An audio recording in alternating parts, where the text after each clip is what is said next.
everyone. Welcome to our post-game press conference. Congratulations to the UP Fighters for clinching their 7th straight Final Four appearance, beating the Atenson Soaring Falcons 70-65. We have Coach Dolby Monteverde, Francis Roca, Terry Vadiano, and Redan Soares. Coach, congratulations for this victory. First of all, 7th straight Final Four appearance, then 4th straight under your tutelage. So, ano masasabi mo na ito, na-achieve yung isa sa mga goals nyo this season? Well, every time na may ma-achieve tayo ng goals, ito kasi kami po na. But understanding that just part of the journey ng goal namin.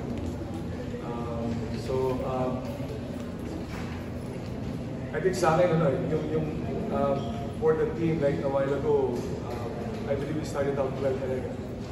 But then we need to learn to, try to finish off yung usahan namin everything. Thank you. To Redan, you have 7 points, including crucial baskets of 4th quarter.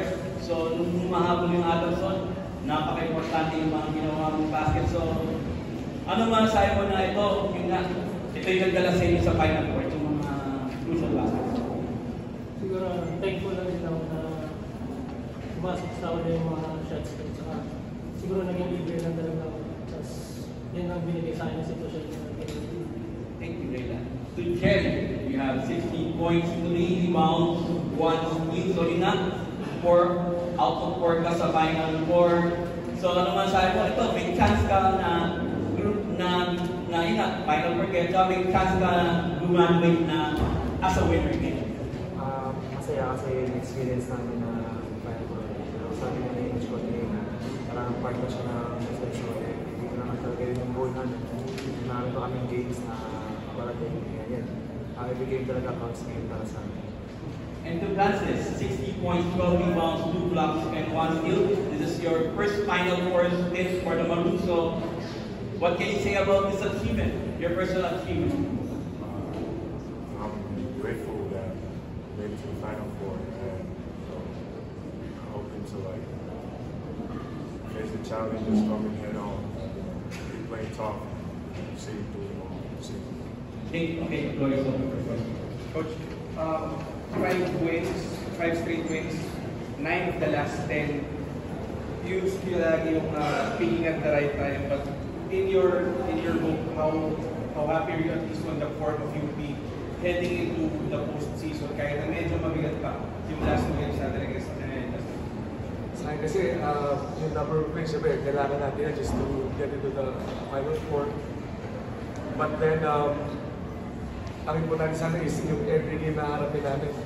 Like for today, sabi ko kanina, we started out strong in the first quarter, then ending up losing each quarter. Because I think second, third, and fourth quarter, talo kami sa mga in terms of scoring. So, there's still a lot of things for us to improve. I mean, lalo na at both ends. We still need to keep our focus pa rin and try to get better pa. Although we have 2 more games dito sa second round. For sure naman, pag-abot ng Final Four, it's gonna be tougher yung competition. But then, kailangan talaga each game, kung anong ma-improve namin, kailangan matutukan. Coach, nabanggit na rin ni DJ, 7 straight post-season, and majority of those during your tenure. What does, in a way, that say on the program that you and even Coach Mo has cultivated in Diliman your time?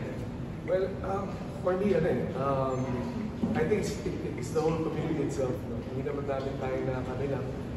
It's gonna be like, we would prepare for every game, or even yung for each year, mag-prepare kami. But then the support of everybody, for me, we're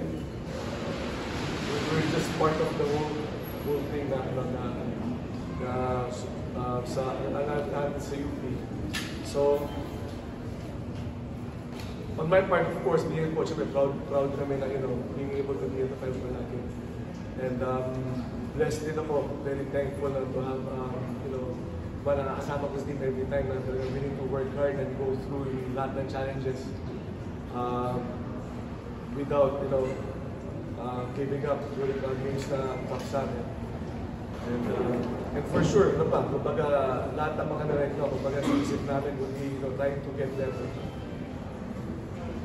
Jerry, para sa inyo, nagkaroon ng special itong moment na sa inyo na kayo napasok na kayo sa Final Forgiven na marami na kayo mag-graduate sa programa kayo nila Adrian and so, gano'n special na sa final year nyo, mga one step towards your ultimate goal of winning the championship? Malaking bagay, lalo na sa akin na gano'n kasi last year na namin. Yung goal talaga namin is mapasok sa Final Four at makuha yung championship. Pero yun, sabi ko na namin kayo na hindi pwede kami kampante and marami pa kami kailangan. And papasok ng Final Four and last 2 games namin, parang namin na magiging mahirap yun, hindi magiging magiging. So, harapin na namin ng maayos yun, mag-aspire na kami sa mga challenges na bibigay sa ating everyday. Ayan, huwag na kami makapante and continue na kami sa pag-games. Kailan para sa inyo naman, gano'n ka-eager i-continue itong ganitong performance kung baga masuportahan pala yung ginagawa ni Aaron, ito ni Jerry, and para nga dun sa goal nyo ng mga graduating players na mag-champion in your final year with you?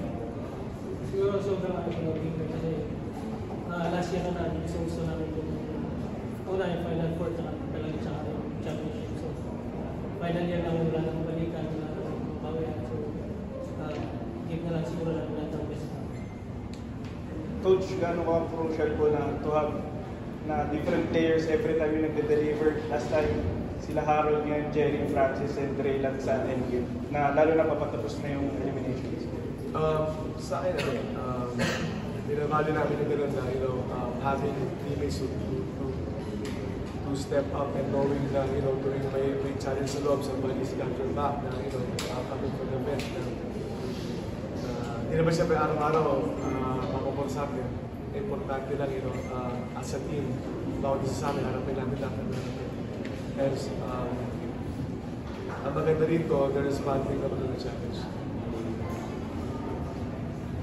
Coach, there are 2 games left, champion. So, right now, ano yung mindset nyo ba? Siyempre, pwede pa kayo mag-twice to beat and you go to relay the title. Ano yung mindset right now? Well, yung mindset namin every time would be like, again, I think consistently, kung learn mo namin for now, watch this game, ano bang dapat natin ayusin. Then, after that, then we're gonna prepare for the year. So, it's gonna take it a game at a time, mag-prepare kami. So, after tonight, all eyes will be isipin namin ngayon. So, parang back to zero ang mindset nyo. Right. Congratulations, Coach Gong.